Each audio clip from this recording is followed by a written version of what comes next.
AP విద్యార్థులకు సంబంధించి ఈసారి భారీగా దసరా సెలవులు అనేవి ఉండడం అయితే జరుగుతుంది. ఇది ఒక రకంగా గుడ్ న్యూస్ అనమాట.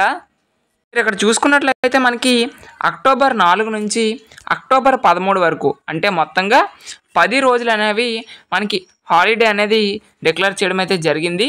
అయితే అక్టోబర్ 3వ తారీఖున అమావాస్య ఉండడంతో సెలవు ప్రకటించాలని ఆర్జీయూపీ ప్రభుత్వాన్ని డిమాండ్ చేస్తుందని చెప్పడం జరిగింది.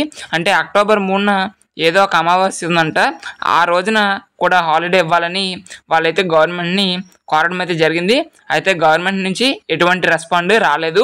ఒకవేళ అక్టోబర్ 3వ తారీఖున కనుక హాలిడే ఉంటే మనకి అక్టోబర్ 2 ఎలాగో హాలిడే కాబట్టి మనకి అక్టోబర్ 2 నుంచే హాలిడేస్ డిక్లేర్ చేసినట్టు. కానీ మనకి అక్టోబర్ 3న హాలిడే అనేది ఇంకా డిక్లేర్ అయితే చేయలేదు. కాబట్టి మనకి ఈ యొక్క హాలిడేస్ ఏవైతే ఉన్నాయో ఇవి అక్టోబర్ 4 నుంచి అక్టోబర్ 13 వరకు కూడా హాలిడేస్ అనేవి ఇవ్వడం జరిగింది. ఇది ఇన్ఫర్మేషన్ అనమాట. ఇటువంటి ఇంపార్టెంట్ అప్డేట్స్ కోసం మన ఛానల్ అయితే సబ్స్క్రైబ్ చేయండి. Thank you.